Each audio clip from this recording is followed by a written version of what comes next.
প্রিয় ছাত্রছাত্রীরা, উচ্চ মাধ্যমিক পরীক্ষার রেজাল্ট প্রকাশিত হয়েছে গত 7ই মে 2025 এবং তোমরা মার্কশিট হাতে পেয়েছো 8 মে 2025। সেই মার্কশিট হাতে পাওয়ার পর হয়তো অনেকেই তোমরা তোমাদের রেজাল্টে হয়তো সন্তুষ্ট ছিলে না বা কোনো নির্দিষ্ট একটা পার্সেন্টেজ পাচ্ছিলে না, যার জন্য তোমরা হয়তো পিপিএস বা পিপিআর করেছো। অনেকে হয়তো তৎকাল পিপিএস করেছো বা পিপিআর করেছো এবং অনেকে হয়তো নর্মাল পিপিএস বা পিপিআর করেছো। তো তৎকাল পিপিএস বা পিপিআর যারা তোমরা করেছো, তোমরা জানো যে তৎকাল পিপিএস বা পিপিআর করার ক্ষেত্রে যে যেদিন আবেদনটা করা হবে, অনলাইন অ্যাপ্লিকেশন যেদিন করা হবে, যেদিন তার 7 দিনের মধ্যেই কিন্তু রেজাল্ট পেয়ে যাওয়ার কথা। যেমনটা এখানে তোমরা দেখতে পাচ্ছ যে এই যে নোটিশটা ছিল পিপিএস বা পিপিআর এর, দেখো তৎকাল তৎকাল পিপিএস বা পিপিআর যে দেখতে পাচ্ছ, তৎকাল পিপিএস বা PPR will be published within within within 7 days, দেখো দেখতে পাচ্ছ within 7 days from the date of receipt of application, তাই না? এখানে তোমরা কিন্তু দেখতে পাচ্ছ।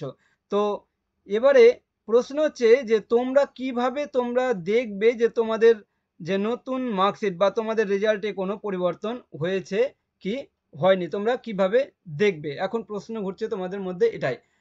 হয়তো 7 দিন হয়তো অনেকের অ্যাপ্লিকেশন করা হয়ে গেছে, যদিও অফিসিয়াল ওয়েবসাইটে এখনো পর্যন্ত নোটিশ কোনো দেয়নি। তো তোমরা কিভাবে নিজেরা চেক করবে?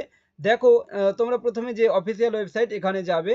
অফিসিয়াল ওয়েবসাইটে যাওয়ার পর এখানে দেখতে পাচ্ছ যে স্টুডেন্ট লগ ইন, এই যে জায়গাটা দেখতে পাচ্ছ, এই স্টুডেন্ট লগ ইনে ক্লিক করবে, তাহলে তোমাদের সামনে নতুন একটা পেজ ওপেন হবে।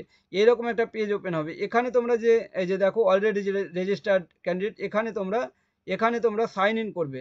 এখানে সাইন ইন করলে তোমাদের সামনে যে একটা পেজ ওপেন হবে, সেখানে দেখো ইউজার নেম এবং পাসওয়ার্ড, তারপর এই যে দেখছো ক্যাপচা পিন, এটা দিয়ে তোমরা সাইন ইন করবে।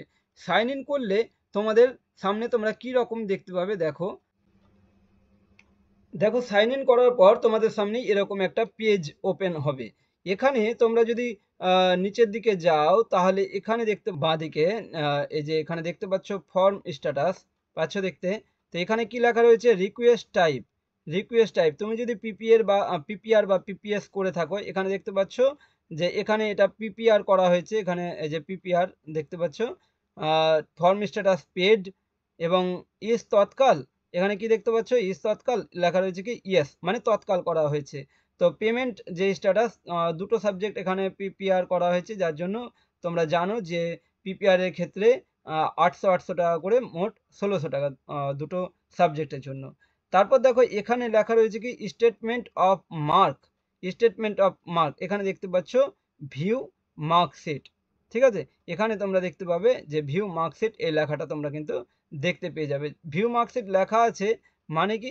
ভিউ মার্কশিট লেখা আছে মানে তোমার রেজাল্ট পরিবর্তন হয়েছে, তোমার নম্বরের পরিবর্তন হয়েছে, যার জন্য কিন্তু এখানে ভিউ মার্কশিট লেখা রয়েছে। এই ভিউ মার্কশিট ক্লিক করলেই তোমরা কিন্তু তোমাদের যে নতুন মার্কশিট সেটা দেখতে পেয়ে যাবে এবং পরবর্তীতে তোমরা সেই মার্কশিট বিদ্যালয় থেকে তোমরা পেয়ে যাবে। তো তোমরা অনেকে জানতে চেয়েছিলে যে তোমরা কিভাবে পিপিএস বা পিপিআর এর রেজাল্ট দেখবো। তো সেই ক্ষেত্রে তোমাদেরকে, যার জন্য এই ভিডিওটি তোমাদের সামনে নিয়ে আসলাম। তো তোমরা নিজেরাও দেখে নিতে পারবে, যদিও এখনো অফিসিয়াল ওয়েবসাইটে কোনো নোটিফিকেশন দেয়নি যে তৎকাল পিপিএস বা পিপিআর রেজাল্ট দিয়েছে কিনা। তো তোমরা নিজেরাই কিন্তু বাড়িতে বসে অফিসিয়াল ওয়েবসাইট থেকে গিয়ে যেভাবে দেখালাম সেভাবে গিয়ে তোমরা তোমাদের রেজাল্ট কিন্তু দেখে নিতে পারবে। তো ভিডিওটা বন্ধুদের মধ্যে শেয়ার করে দেবে। এখন এই পর্যন্তই, দেখা হচ্ছে পরবর্তী ভিডিওতে। Thank you so much.